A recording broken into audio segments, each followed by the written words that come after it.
Assalamualaikum warahmatullahi wabarakatuh. Alhamdulillahi rabbil alamin wal aqibatu lil muttaqin wala udwana illa 'alal zalimin. Asyhadu an la ilaha illallah wa asyhadu anna Muhammadan abduhu wa rasuluhu shadiqul wa'dil amin. Amma ba'du. Wa qala Allahu ta'ala fi kitabil karim, a'udzu billahi minasy syaithanir rajim, innad dina 'indallahil Islam. Al-ayah, sadaqallahul adzim. Hadirin rahimani rahimakumullah. Kita bersyukur kepada Allah karena Allah Subhanahu wa taala membangkitkan kita sebagai manusia dan diberikan kepada kita nikmat yang sangat besar. Nikmat yang sangat besar, bahkan terbesar, itu adalah nikmat Islam. Walaupun kita oleh Allah Subhanahu wa taala mungkin tidak pernah meminta dijadikan orang Islam. Pernah ingat nggak dulu ketika kita masih kecil, masih bayi gitu ya. Ya Allah, jadikanlah saya Islam, kan enggak ya. Tapi Allah Subhanahu wa taala anugerahkan kita Islam. Mengapa kita wajib bersyukur? Karena Allah berfirman, innad dina 'indallahil Islam. Sesungguhnya agama yang diridhoi oleh Allah adalah Islam. Ya. Tentu melalui proses keislaman kita mungkin adalah bisa jadi karena orang tua kita Islam. Ya. Tapi ada orang yang berjuang untuk mendapatkan Islam itu bukan karena keturunan, ya, seperti para sahabat itu dulu orang tuanya cekek botol, minum darah, pembunuhan biasa gitu ya. Tapi keturunannya berjumpa dengan Nabi, akhirnya mendapatkan dakwah Nabi, akhirnya mereka Islam, ya kan. Kalau kita kan Islamnya karena keturunan, karena bapak ibu kita Islam, ya kan. Nah, untuk itu maka keislaman kita harus dinaikkan derajatnya. Jangan hanya pemberian, Islam pemberian, Islam keturunan, tapi Islam perjuangan. Dan jangan puas dengan status Islam. Karena apa? Karena tidak cukup Islam hanya status, ya. Bahkan Allah Subhanahu wa taala memerintahkan, ya ayyuhalladzina amanu dkhulu fis-silmi kafah. Wahai orang yang beriman, masuklah kamu ke dalam Islam secara keseluruhan. Ya, tidak hanya syahadat, ya. Tapi apa keseluruhan? Keseluruhan itu dohron wa batinan, dohir batin. Ya, mulai dari batin. Ciri Islam itu apa?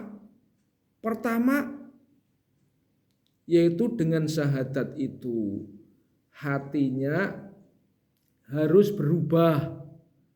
Apa ciri perubahannya? Pertama, harus mengakui, meyakini bahwa hanya Allah yang bisa menjamin kehidupan yang bahagia, yang sukses.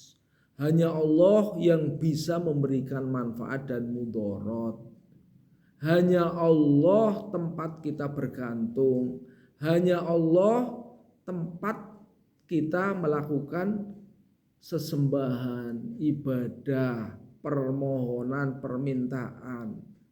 Ya, jangan sekali-kali kita menyembah, ya, menyembah itu mementingkan lebih dari perintah-perintah Allah. Ya. Itu pertama ciri Islam, ya. Jadi kalau kita masih meminta, mengharap, bergantung kepada selain Allah, kepada makhluk, ya, maka keislaman kita dipertanyakan, ya. Jadi itu pertama, hanya meminta hanya kepada Allah. Lah kalau kepada manusia gimana? Itu hanya diperintahkan berbuat baik, hatta kepada orang tuanya, ya, wabil walidaini ihsan. Kepada kedua orang tua harus berbuat baik. Berbuat baiknya apa? Ya kita mengikuti perintah-perintah orang tua selama orang tua menyandarkan perintahnya kepada Allah dan Rasulnya. Tapi kalau misalnya ada perintah dari orang tua yang bertentangan dengan Allah dan Rasulnya, ya nggak usah diikuti. Misalnya, Mam, nanti kamu selain menyembah kepada Allah, minta kepada Nyi Roro Kidul ya supaya dimudahkan urusanmu, misalnya gitu ya. Ya nggak usah dituruti. Ya.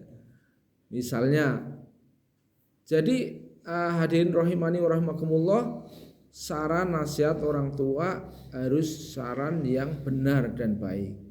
Oleh karena itu calon orang tua ini masih anak-anak, ya, mahasiswa belum nikah, tapi nanti suatu ke depan nikah punya anak, ya bisa menasehati yang baik. Makanya mulai dari keyakinan baik. Itu ciri Islam yang pertama. Ciri Islam kedua adalah setelah kita iman kepada Allah, ya sholat kita dibenarkan, dibetulkan. Maksudnya jangan sekedar sholat, tapi sholat yang benar. Nah, untuk bisa benar sholatnya, ya perlu belajar bagaimana cara sholat yang benar. Ya, mulai dari syarat, rukun, dijaga benar-benar sampai khusyuk dan wudunya. Itu ciri Islam selanjutnya adalah bahwa sholat itu tidak cukup pada gerakan, tapi sholat itu dibawa dalam kehidupan. Artinya apa? Sifat-sifat sholat dibawa dalam kehidupan di luar sholat. Jadi kalau di dalam sholat, ucapan kita adalah ucapan tasbih, tahmid, tahlil, tasbih, ya. Maka kita bawa itu adalah bentuk zikrullah. Di luar sholat kita juga harus ingat kepada Allah. Aturan-aturan Allah ditegakkan. Di dalam sholat kita berjamaah, ya. Maka di luar sholat juga jangan cuek. Kita hidup bersama dengan masyarakat. Kenapa dalam sholat kita itu salam assalamualaikum warahmatullahi, assalamualaikum warahmatullahi, menghadap kanan, menghadap kiri? Itu ada filosofisnya. Ternyata kita juga perlu nengok ke kanan ke kiri, ya. Artinya kita perlu hidup bersosial dalam kehidupan, tidak cuek, ya. Jadi nilai filosofisnya sangat tinggi. Ciri berikutnya yang menegakkan rukun Islam, ya, seperti puasa. Kita itu sekarang ini kadang-kadang menyepelekan puasa. Padahal puasa itu tidak hanya Ramadan loh. Ramadan itu hanya puasa wajib, ya. Tapi puasa sunnah sekarang sudah hampir punah hilang. Ya. Padahal puasa sunnah itu luar biasa. Puasa itu bisa mengendalikan jiwa, ya, kemarahan, ya. Itu luar biasa. Kita selalu bergaul dengan sesama kawan. Coba kalau tidak dilatih dengan puasa, mungkin bisa jadi kita mudah tersulut, ya, oleh api suasana panas, tidak mampu mengendalikan diri. Sehingga apa? Kalau terkena sulutan-sulutan kata-kata, wah kita mudah untuk membalasnya dengan kata-kata yang lebih keji, gitu ya. Kan biasanya kayak gitu kalau orang nggak puasa, ya kalau nggak biasa puasa, ya kita tahanlah dalam kehidupan manusia. Tidak mungkin semua terjadi sesuai dengan apa yang inginkan. Emangnya kita Tuhan, ya kan? Ya kewajiban kita selalu, hak kita selalu dipatasi oleh kewajiban ada pada orang lain, ya. Oleh karena itu ketika kita bergaul merasa ada suatu letupan-letupan, ya kita tahan. Jangan sampai kita mengucapkan sesuatu yang menyebabkan orang lain tambah marah, dibalas lagi dengan kata-kata yang lebih kejam lagi, dan sebagainya, ya. Nah, untuk kita latihan sampai kepada nanti insya Allah kita siapkan diri kita, kafah rukun Islam itu sempurna, ya. Dan tidak cukup rukun Islam, karena kafah ini ternyata dohrun wa batinan. Apakah kita tidurnya sudah Islam apa belum? Apa kita makannya sudah Islam belum? Gitu. Apakah kita bergaulnya sudah Islam belum? Segala kehidupan kita juga harus diislamkan, ya. Nah, kalau kita katakanlah ya makannya sambil berdiri pakai tangan kiri gitu ya, berarti kita Islamnya belum sampai ke makan, gitu ya. Misalnya gitu ya. Jadi Islam itu keseluruhan hidup, ya. Kita Muslim. Lah apakah rambut kita sudah Islam belum? Gimana caranya mengukur? Ya, rambut ini sudah Islam bila tidak disemir dengan semir hitam. Ya, silahkan mau disemir-semir lain selain hitam, boleh, ya kan? Jadi kalau ada orang disemir putih, kelihatannya orang, wah ini orang jahat itu tidak jahat, itu malah benar. Yang nggak benar itu semir hitam gitu misalnya gitu ya, sehingga kelihatan muda terus, ya. Ya, itu harus punya pemahaman itu ya. Itu rambutnya diatur yang baik, yang sopan, itu ya. Kalau nyemir jangan nyemir hitam selain hitam.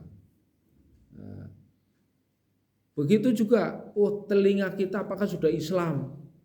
Nah, kalau laki-laki ditendek menyerupai wanita, ya namanya kupingnya belum Islam itu ya. Terus digunakan untuk apa? Begitu seterusnya. Jadi nanti pertanggungjawaban Islam itu adalah dohron wa batinan. Nah, oleh karena itu belajar Islam jangan berhenti, ya. Kita mati duluan atau Islam telah sempurna dalam diri kita, ya.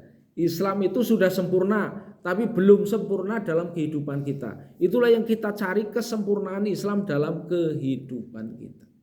Insya Allah ya, kita belajar dengan tekun, dengan sabar.